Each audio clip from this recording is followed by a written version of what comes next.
This is the BBC television service. We now present another programme in our series of experimental transmissions in colour. We live in a kaleidoscopic world. But colours are more than mere decoration. Colours carry deep and significant meanings for us all. And in this series, I want to unravel the stories of three colours. Three colours which, in the hands of artists, have stirred our emotions, changed the way we behave, and even altered the course of history. Blue. The arrival of lapis lazuli from the east made blue the colour of our dreams. A colour that's transported us to worlds beyond our horizons. White. Once the virtuous colour of ancient marbles, came to embody our darkest instincts. But in this programme, I want to tell the story of a colour we've worshipped since the very beginning. One that at first may not seem like a colour at all.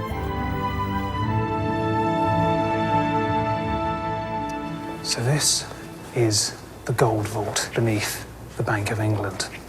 And in this room, there are about 65,000 bars of solid gold. And each one of them is worth almost £500,000. And I just can't resist picking one up. Oh, the first thing you notice is the weight. It's extraordinarily heavy. And you can see on the front there, it's 99.99% pure gold. And I really don't think I've ever held anything so valuable in my hands before.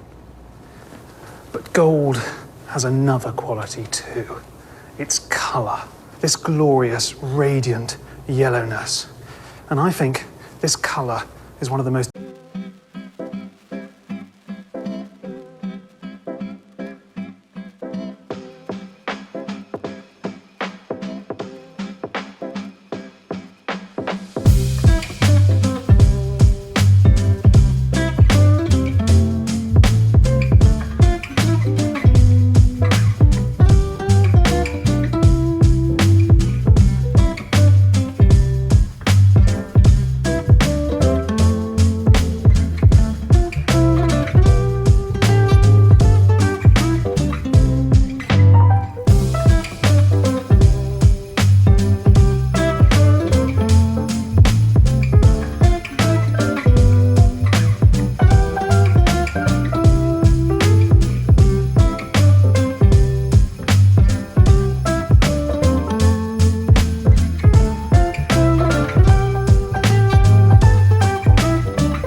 and we'll see how one painter attempted to restore the colour of gold to divine status.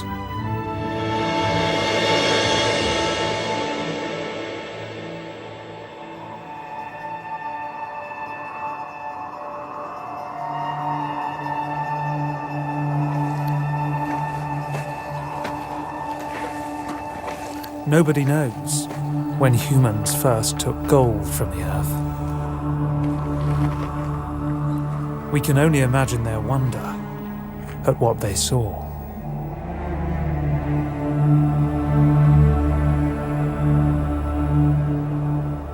This is perhaps what gold looked like when humans first set eyes on it.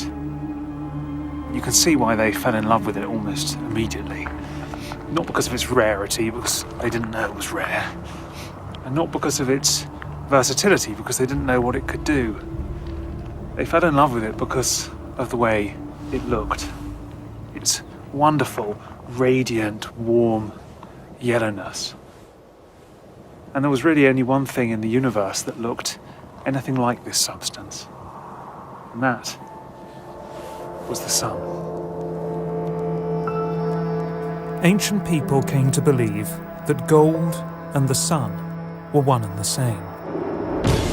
So when they honoured the sun, only the colour of gold would suffice. A golden sun disk, 2000 BC.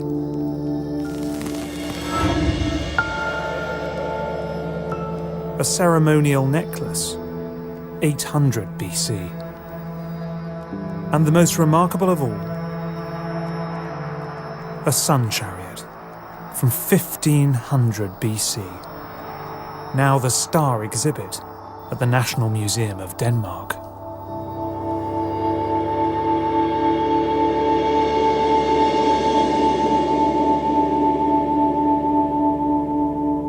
This is one of the most remarkable things I've ever seen in a museum. It's utterly breathtaking, because what we have here essentially is a 3,500-year-old miniature model chariot in virtually mint condition. So you can see there's this utterly delightful bronze horse with its ears pricked up attentively, and it's standing on these four wheels and dragging this great disc behind it. And that disc is the sun. And for the people who made this, the sun was a great golden goddess that was being carried by this divine horse every day across the sky from east to west and then back again at night.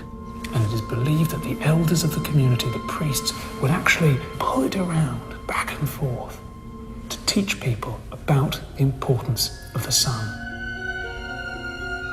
And it's decorated with all these exquisite patterns that represent the radiating rays of the sun, that pulsating light, and its movement through the years.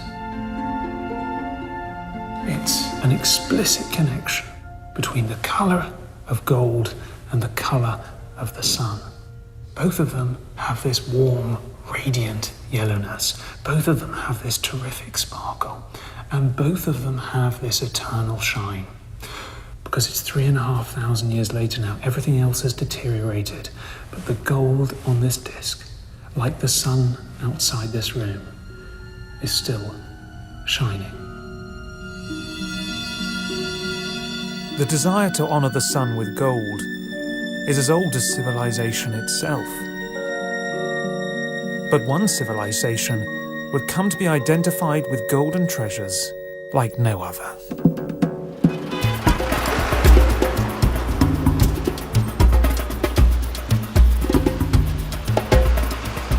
The ancient Egyptians were unique.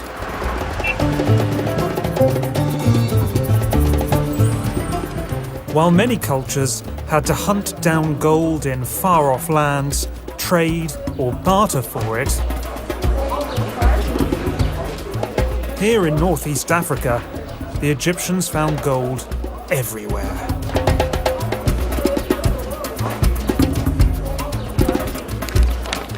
Now, the ancient Egyptians were very, very lucky. Their territory here was blessed with seemingly unlimited reserves of gold. There were hundreds of deposits dotted all over the place. And the richest of these deposits were here in these mountains of the Eastern Desert, and here farther south into Sudan and Nubia. And what's more, the Egyptians were very, very good at extracting that gold. They had huge teams of men working day in, day out to bring it out of the earth. And for that reason, Egypt quickly became the world's first great gold-producing state.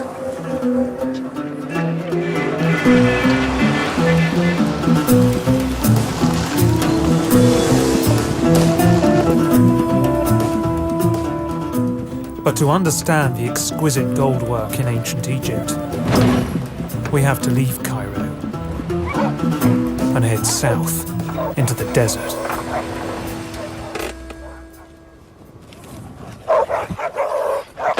This is Saqqara, home to some of the oldest tombs in Egypt. And here is some remarkable evidence of the reverence the Egyptians had for their goldsmiths.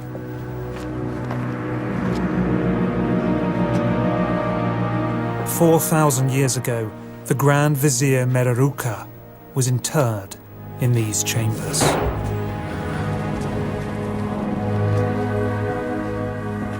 In life, he was entrusted with the production and protection of Egypt's gold. And carved onto the walls of his tomb are depictions of his invaluable work.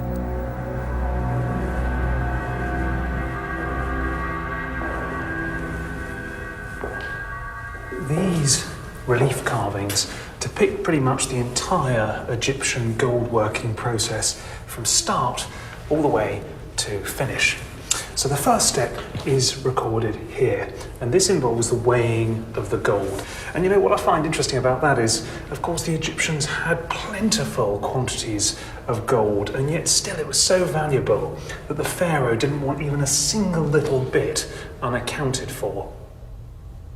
But the two most remarkable images, I think, in this entire relief are these two here. And I think they're remarkable for two reasons. First, the hieroglyphs you can see there and there. Now, usually we presume ancient hieroglyphs to impart some solemn wisdom, but not these ones, because this man is saying to that man, "Ooh, isn't this beautiful?" And this man is saying to that guy, "Get a move on with your work, slow coach." It's just an amazing moment of humour and life and reality from thousands of years ago. But the other remarkable thing about these images here is all four goldsmiths are dwarfs. All across ancient Egypt, dwarfs are depicted as gold workers because they were actually perceived by ancient Egyptians as possessing magical powers. So it seems utterly logical that who would you get to work with your most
The golden treasures of Tutankhamun were never intended to be seen by human eyes, but Carter removed them from their resting place and bundled them off to the Egyptian Museum in Cairo.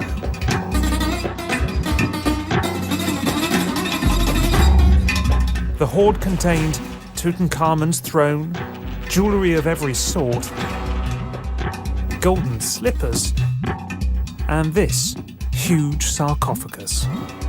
It contains 110 kilograms of solid gold and is the largest gold object ever found in Egypt.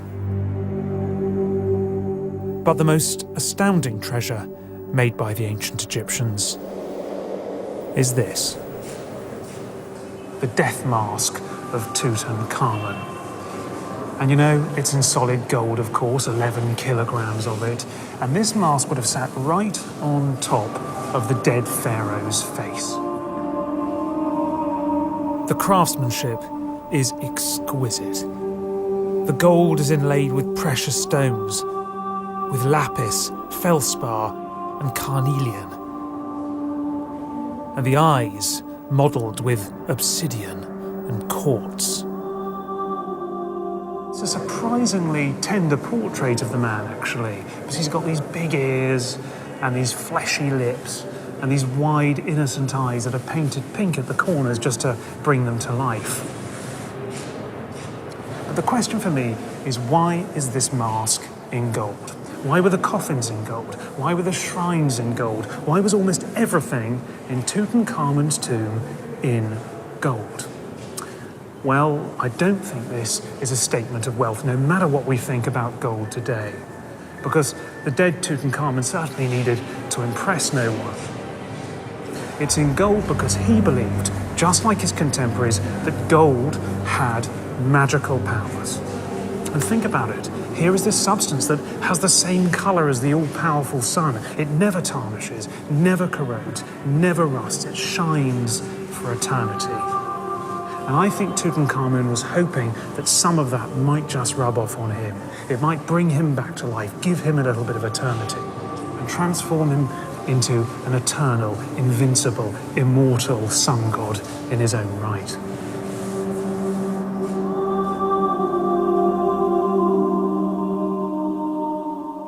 The desire to honour the sun god had pushed the Egyptians to the greatest heights of craftsmanship. And the ancient civilizations that followed continued to use gold to reveal the divine. This Etruscan brooch depicts a fabled chimera. The face of a Greek goddess shimmers in gold. And this mythical serpent coils to form a Roman armlet.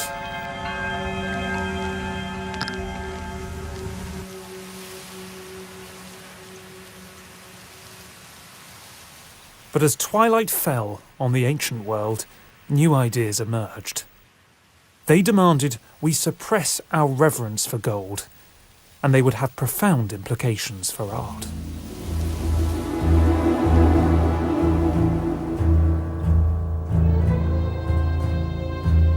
Rome. This was the scene of the revolution, when all pagan gods were banished and replaced with a single creator. In principio creavit Deus caelum et terram. Dicite Deus fiat lux, et facta est lux.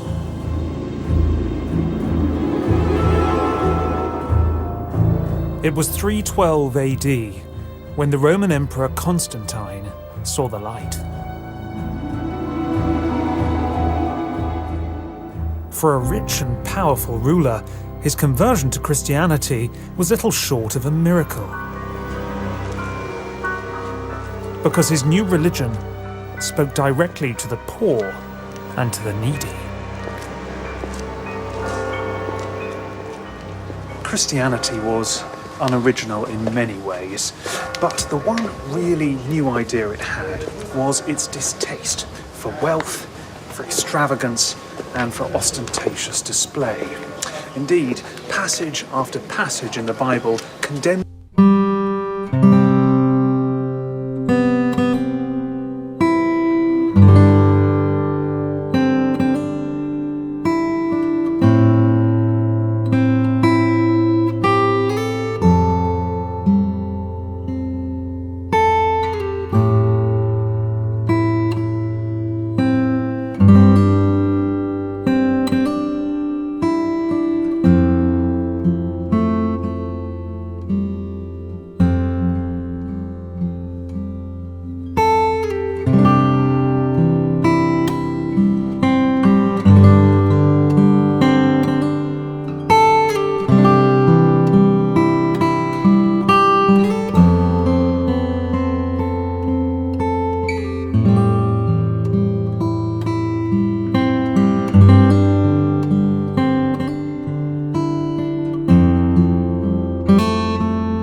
why would this artist deem it appropriate to put so much gold on this painting? Well, I think the reason is that gold here is representing not material things. It's actually there to represent immaterial things. And it's perhaps the most immaterial thing of them all.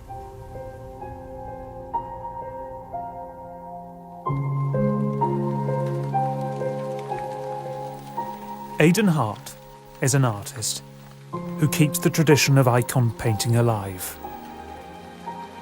And he's steeped in the mysteries of gold in Christian art.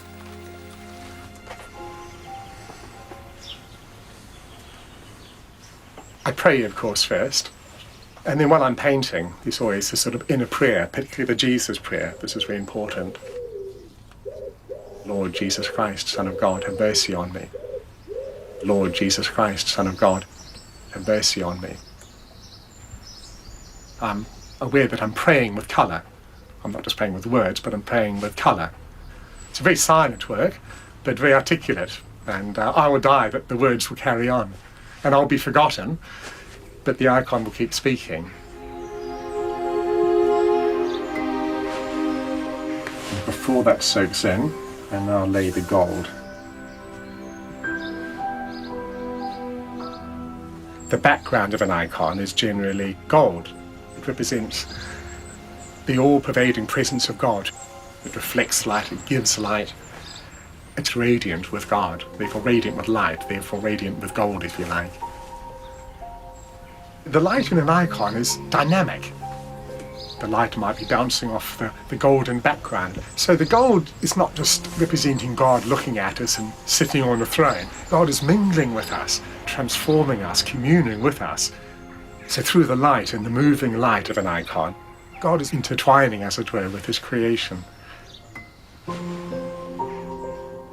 Our life with God is dynamic, not static.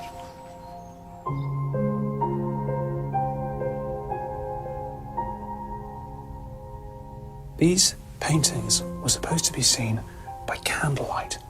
And when you bring a candle right up to this painting, the colour of the gold is absolutely transformed. It goes from this murky brown to this absolutely brilliant, shimmering yellowness. And it seems to be alive, it sort of dances. And you know, no other colour, no other substance responded to light, reflected the light quite like gold. And that is why, for the Christians, gold became the colour of the light of God. The golden light of icon paintings was intoxicating, and the Christians were desperate for more of it. They yearned to be fully immersed in the divine light of heaven. The Basilica of San Vitale in Ravenna was built by the Byzantine Emperor Justinian in the 6th century AD. It is a masterpiece of early Christian art.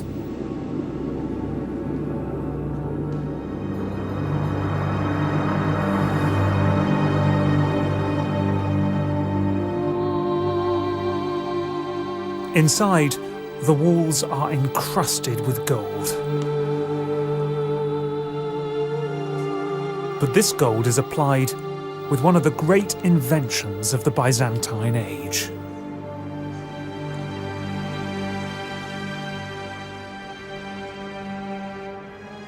This is the gold tessera.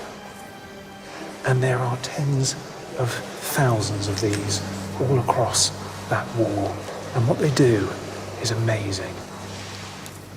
They trap all of the light in this church, and then the glass, like a kind of lens, amplifies that light. But it's not the monotonous, unchanging, blinding light of electricity. The light sparkles, and it glitters, and it glistens. And no wonder they love them so much.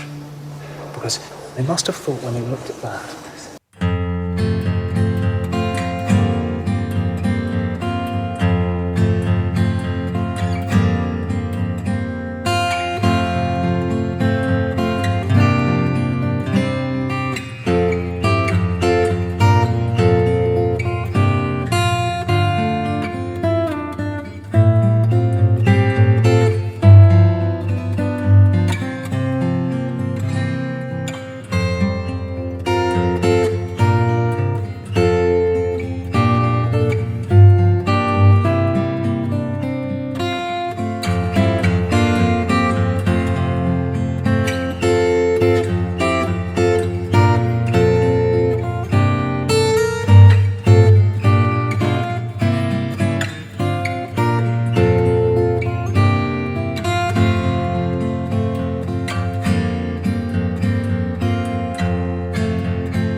flights of fancy made to satisfy the vanity of kings, queens, and their courts.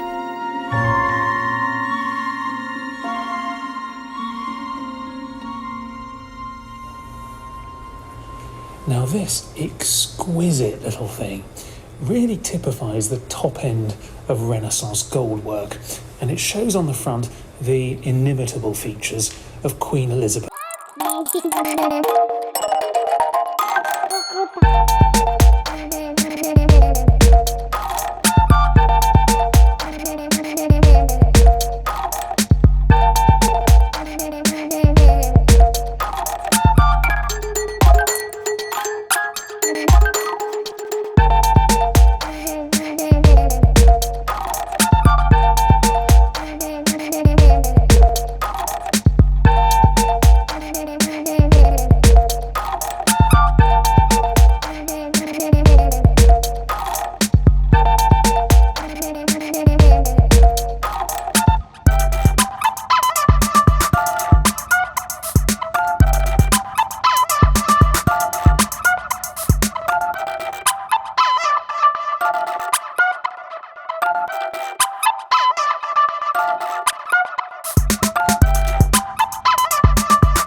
On at the studio of Paolo Penco. But of Cellini's gold work, only a single piece has survived the centuries. Yet it is thought to be the Mona Lisa of sculpture. The story of its creation is remarkable, if only because Cellini was never as pure as the gold with which he worked. Cellini was a troublemaker. He murdered 3 people and he tried to kill many more. He was charged for rape, he was charged for sodomy, and he was constantly on the run, constantly getting into fights and brawls, and he was even partial to a little bit of theft. On one occasion, he was accused of stealing jewellery from the Pope.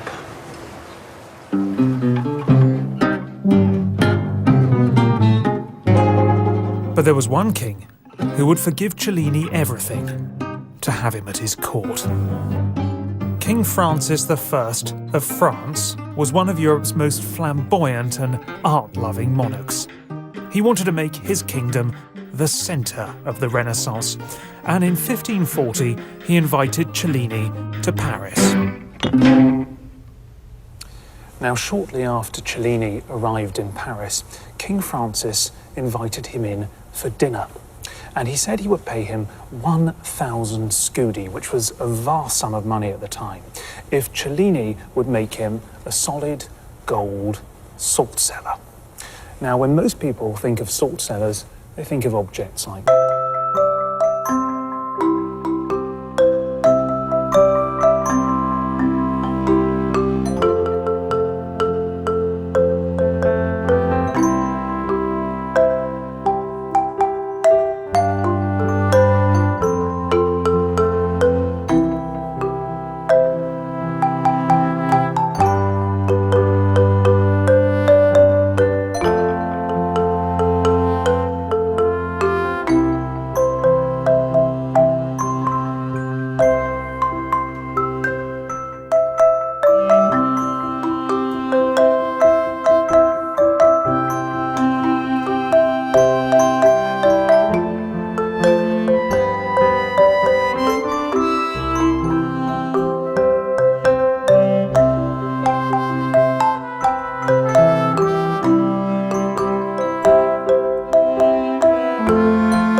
masterpiece together, because it's all in its constituent parts as he would have seen them.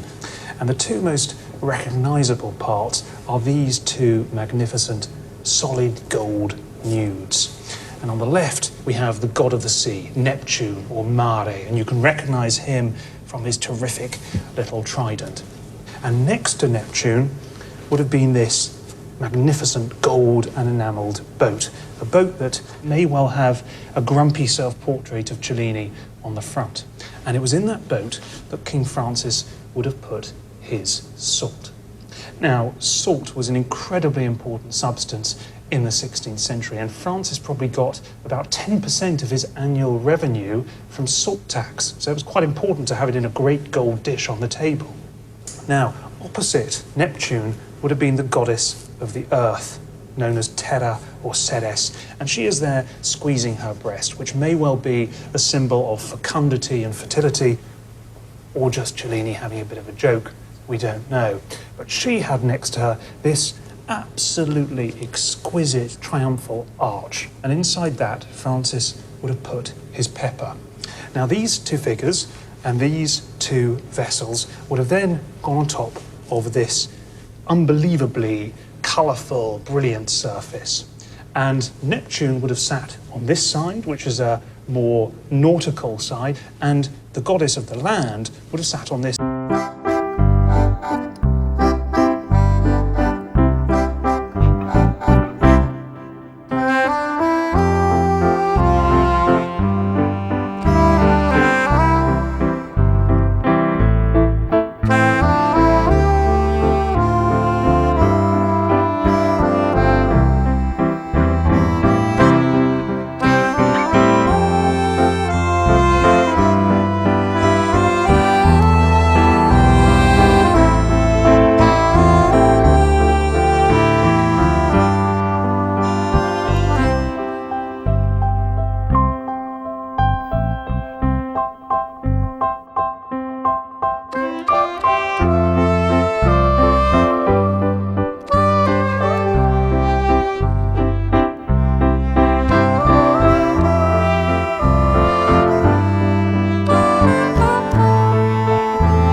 forests of Eastern Europe, there lived a ruler whose lust for gold outshone all others. But his obsession would turn him from the fine art of the goldsmith to the dark art of alchemy. He was Augustus the Strong, and in 1694 he was made Elector of Saxony. Augustus was something of an outdoorsman. He was famed for being able to break horseshoes in two with his bare hands, and his favourite sport was fox tossing, a grotesque activity in which he catapulted the poor creatures as high into the air as possible. And in one particularly gruesome day's contest, Augustus and his friends tossed 687 foxes, 533 hares, 34 badgers and 21 wildcats to their deaths.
As he gazed on it, how envious he must have been.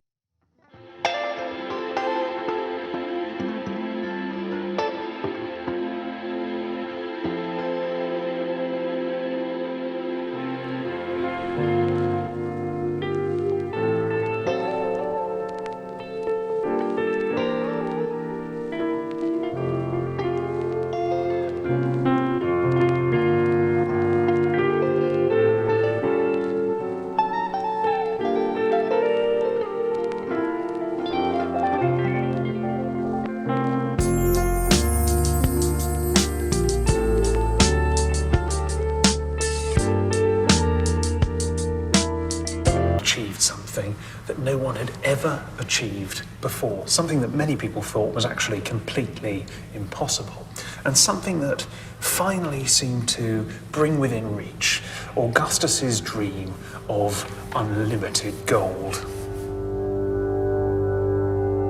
Frederick Butger was a 19-year-old alchemist, and he had apparently performed the miracle of transmutation, turning lesser metals into glittering gold. one of these demonstrations, he's supposed to have transmuted a number of silver coins into an ingot of pure gold. Now, that kind of news cannot be kept secret. Augustus wasn't sure whether to believe it or not. So, just to be on the safe side, he had Butger kidnapped and thrown deep into the dungeons beneath his castle. History is scattered with examples of alchemists who ended up on the gallows, being executed, because they seem to have really thought they could attain transmutation. And then, of course, they couldn't actually live up to that.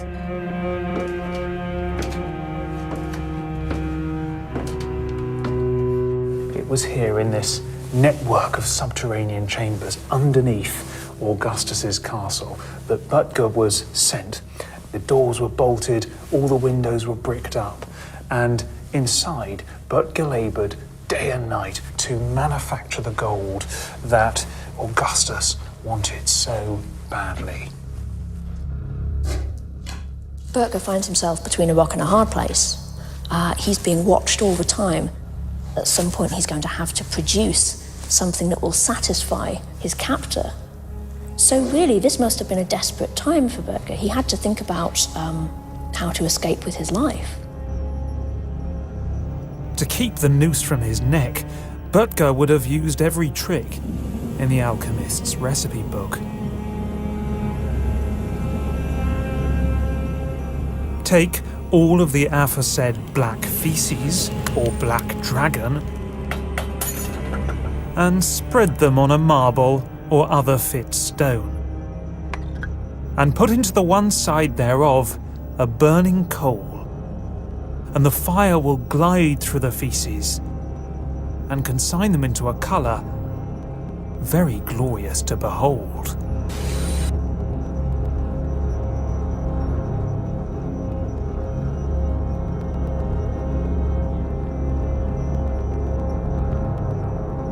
But this colour was as close as Augustus would ever come to the alchemist's dream.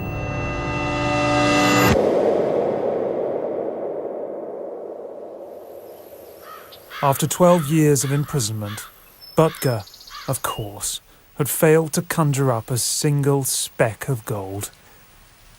Only some sycophantic poetry saved him from the gallows. But Augustus had one golden object that perfectly captures the failure of his grand ambitions. It's a sun mask that he rather liked wearing at his many balls and pageants. Now, one of the most remarkable things about the mask is Dinglinger modelled it precisely on Augustus's features. So by looking at the mask, we can kind of see what Augustus the Strong actually looked like. One thing I'm particularly surprised by is how small and chubby his face was. But for me, this isn't really about reality, it's a fantasy. And that's why that mask becomes so powerful and so revealing. It embodies that desperate desire of Augustus to enter the pantheon of the great gods and the great kings. But the truth is, underneath that glowing mask, he wasn't rich enough and wasn't powerful enough to be one of them. And that's why this mask is made of copper, with a little bit of gold put on the top of it. Augustus's vision of unlimited gold had failed to materialize. But in a little over 100 years, the alchemist's dream would come true. And this miraculous discovery took place in Birmingham. Now, in the 19th century, Birmingham was far and away the most inventive place on the planet. Now, let me just give you one example. In that period, this city registered 3 times as many patents as any other city in the world. Indeed, it seemed that hardly a day would pass here without someone inventing something. But for me, one of those inventions was more remarkable than all the others, because for the first time it promised to bring gold within the reach of everyone.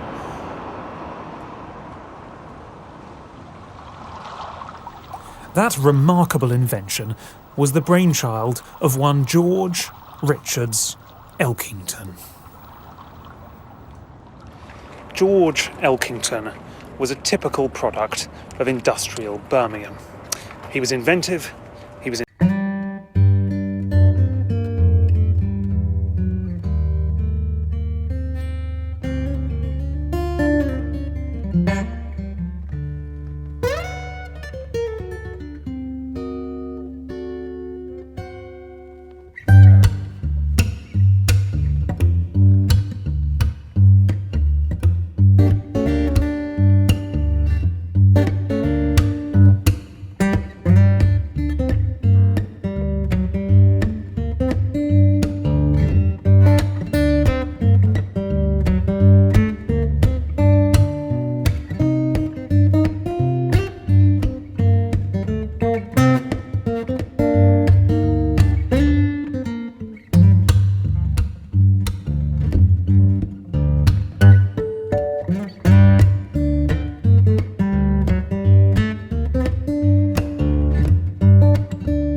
On his return to London, it is said that he had his very own electroplating suite installed at Buckingham Palace, finally fulfilling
that's actually gold.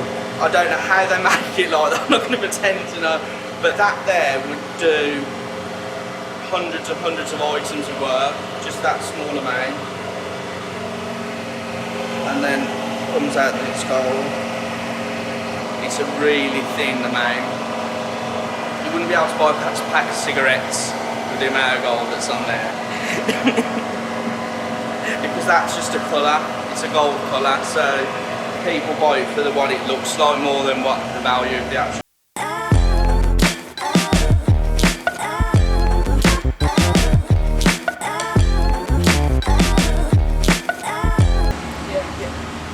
I think a lot of people would be fooled. Yeah, a lot of people would. Fool's gold.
The whole thing becomes incredibly opulent. It's almost like you're opening a bag of jewels and you're looking inside to see all these fantastic treasures within.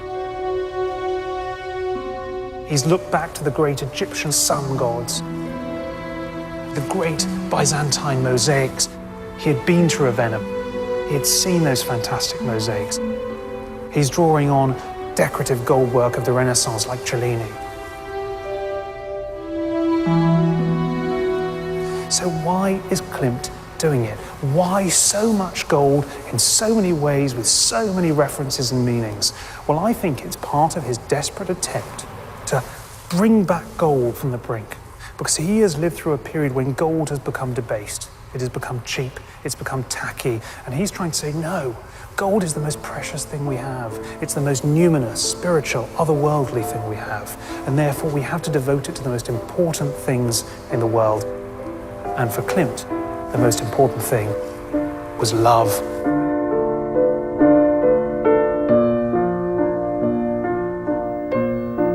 It was a beautiful idea, but today Klimt's grand ambition has been undone by the popularity of his work.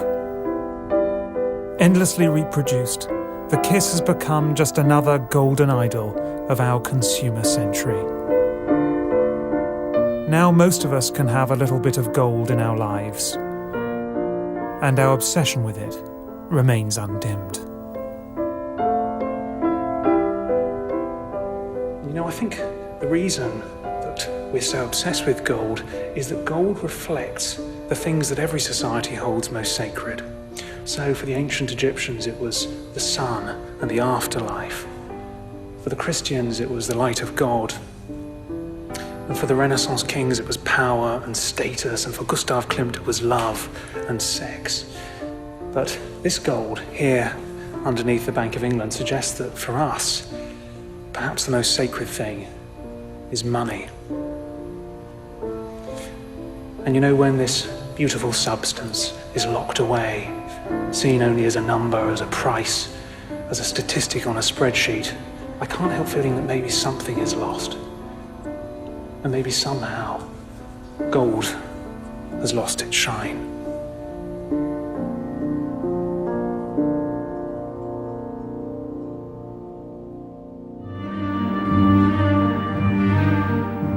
In the next episode, a colour from across the seas. From Giotto's heavenly visions to Titian's sensual delights. This is an utter barnstormer. From Picasso's melancholy yearning to Yves Klein's dreams of escape. It's the colour of the great beyond, of the forever unattainable. We were going to show those dirty commies that we were better. It's the story of blue.